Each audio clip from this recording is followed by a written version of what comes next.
Jaundice या यरकान एक ऐसी बीमारी होती है। इस बीमारी के अंदर हमारी आंखों और हमारे जिस्म का कलर पीला पड़ जाता है। हम बात करेंगे यरकान किस वजह से होता है, जिस्म के ऊपर क्या साइन एंड सिम्टम जाहिर होते हैं और किन मेडिसिन के इस्तेमाल से इसका इलाज किया जाता है। ऐसे इन्फॉर्मेटिव वीडियोस देखने के लिए चैनल को सब्सक्राइब करें, लाइक करें, बेल आइकन को प्रेस करें। सेहतमंद रहने के लिए हमारे जिस्म के अंदर जितने भी ऑर्गन्स हैं उन सब का ठीक रहना बेहद जरूरी होता है। हमारे खून के अंदर red blood cells, white blood cells और प्लेटलेट्स मौजूद होती हैं। रेड ब्लड सेल्स की वजह से ऑक्सीजन जिस्म के एक हिस्से से दूसरे हिस्से तक पहुंचती है। व्हाइट ब्लड सेल्स जिस्म को बीमारियों से बचाता है। यरकान की कंडीशन में रेड ब्लड सेल्स की ब्रेक डाउन होना शुरू हो जाती है। जब रेड ब्लड सेल्स की ब्रेक डाउन होना स्टार्ट हो जाती है तो ब्लड के अंदर बिलीरुबिन की मिकदार बढ़ना स्टार्ट हो जाती है। बिलीरुबिन एक येलो ऑरेंज पिगमेंट होता है। जब ये बिलीरुबिन बढ़ना स्टार्ट हो जाता है तो हमारी स्किन और हमारी आंखों का कलर तब्दील होना शुरू हो जाता है, उनका कलर येलो होना स्टार्ट हो जाता है। इस बीमारी को जॉन्डिस या यरकान कहा जाता है। काजेज या वजूहात क्या हो सकती हैं? जॉन्डिस होने की मेन वजह हेपेटाइटिस ए, बी और सी को माना जाता है। गॉल ब्लैडर के अंदर स्टोन्स और ट्यूमर्स भी एक मेजर काज मानी जा सकती है।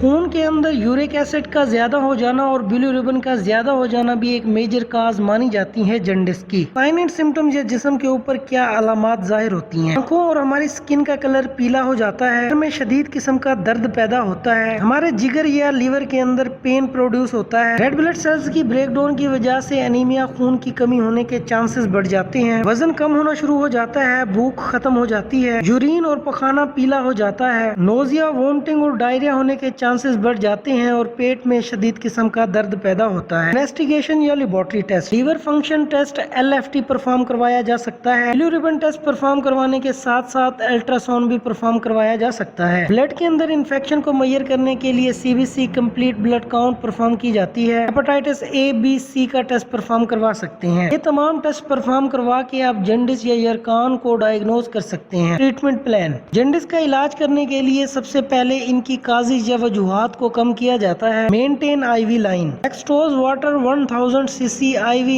इंजेक्ट की जाती है। इस ड्रिप के अंदर कुछ इंजेक्शन मिक्स किए जाते हैं जिनमें जेटिपार, हेपामर्स और एसेंशियल इंजेक्शन शामिल हैं। इन मेडिसिन के इस्तेमाल से आप जॉन्डिस का इलाज कर सकते हैं। इस इन्फॉर्मेटिव वीडियोस देखने के लिए हमारे इस चैनल को सब्सक्राइब करें, बेल आइकन को प्रेस करें।